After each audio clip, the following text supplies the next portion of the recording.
Bonjour et bienvenue, ici Ben Momentum et j'ai bien de vous retrouver pour une vidéo guide sur DC Dark Legends. Dans cette vidéo, nous verrons est-ce qu'il faut pull ou pas pull Hawkgirl. Les amis, moi j'ai besoin de vous, on est parti.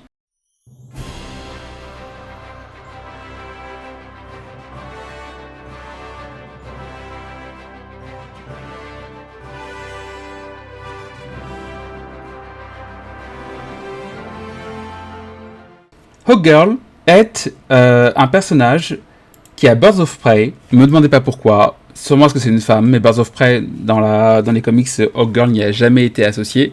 Elle est plutôt Justice Society. Et elle a Justice League. Justice League, à la rigueur, je peux comprendre, parce que avec le run de Justice League du dessin animé où elle prenait la place d'Aquaman, s'il me semble, ça peut me sembler normal qu'on l'associe à Justice League. Mais Kendra Saunders, Hawkgirl, est plutôt une Justice Society of America, et pas du tout une Birds of Prey, pas du tout une Justice League, mais on accepte. Et elle est aussi maître d'armes. Bon, il faut savoir que dans Justice League, je fais voilà, ma connaissance. Dans Justice League, c'est She-Ra Hall, donc l'extraterrestre, qui est Hawkgirl et non pas Kendra. Voilà.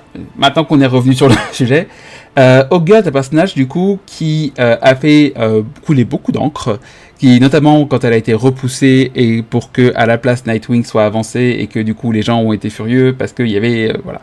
Bref. Donc je vais pas revenir dessus. Et elle est sortie. Alors qu'est-ce que vaut Hawkgirl? Tout d'abord, elle a son arme mythique, qui augmente les dégâts de zone de 15%, et quand elle lance sa compétence ultime, son attaque est augmentée de 20% pendant 8 secondes, au premier niveau. Ensuite, force des ouragans. Hawkgirl crée un souffle puissant avec ses ailes, infligeant des dégâts physiques égaux à 200% de son attaque aux ennemis proches, et rapprochant de 6 mètres les ennemis situés dans un rayon de 6 à 12 mètres. Donc elle va faire quelque chose qui va attirer les ennemis vers elle, et elle va faire des dégâts de zone équivalents à 200%. 200% c'est extrêmement faible. Quand on compare à d'autres DPS ou d'autres personnages, 200% c'est extrêmement faible.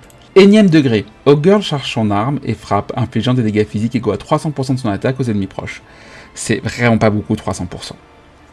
Absorption d'énergie. Au début du combat, Hawkgirl gagne un bouclier égal à 10% de ses PV max pour chaque allié des Birds of Prey présents, jusqu'à un maximum de 50% de ses PV max. Le problème c'est que Birds of Prey, pour l'instant, c'est pas du tout une compo qui tient la route. Birds of Prey ne tient pas la route pour l'instant. Donc ça ne sert absolument à rien. En lançant sa compétence ultime, elle gagne un bouclier égal à 30% de ses PV max pendant 8 secondes. Puissance tanagarienne. Augmente les PV de tous les champions de 5%, les PV des champions guerriers de 5%. L'effet s'applique de manière générale, c'est son skill global. Et enfin, bombe aquatique. Hawkgirl frappe depuis les airs, infligeant des dégâts physiques égaux à 800% de son attaque aux ennemis proches. En lançant cette compétence, elle gagne super armure et récupère des PV égaux à 40% des dégâts infligés. Je vais pas faire durer le suspense, Hawkgirl est à skip. Voilà. Hawkgirl, en fait, n'a pas un kit suffisamment intéressant pour qu'on aille investir dans un Mythic+. Ses dégâts sont assez faibles. L'intérêt qu'elle pourrait avoir d'avoir du bouclier, il faut jouer avec les Birds of Prey, et les Birds of Prey sont pour l'instant injouables. Désolé, hein, j'adore les personnages des Birds of Prey, mais les personnages tels que le jeu les présente ne sont pas viables aussi bien en PvE qu'en PvP. Elle fait des dégâts minables, je suis désolé, hein, et son ulti est pas si folle que ça. Pour comparer, on a par exemple Supergirl qui elle a pouvoir monter à 2000% de son attaque, et qui fait du 600% de dégâts.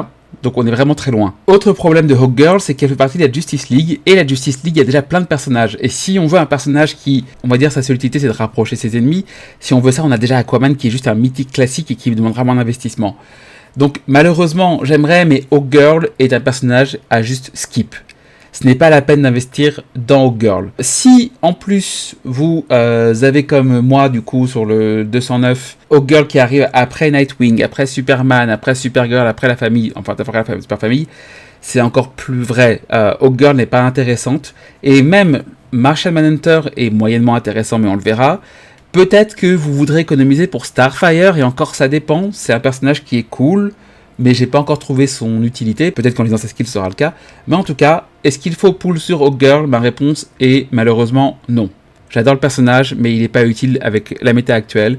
Les Birds of Prey sont pas utiles, son skill il est mieux utilisé par Aquaman, son bouclier ne sert à rien, elle fait pas assez de dégâts, donc désolé, mais n'investissez pas dans Hawkgirl. Voilà, j'espère que cette vidéo vous aura aidé. N'hésitez pas à vous abonner, à laisser un commentaire, à liker, à partager, envoyez-moi de la force, ça m'aide toujours.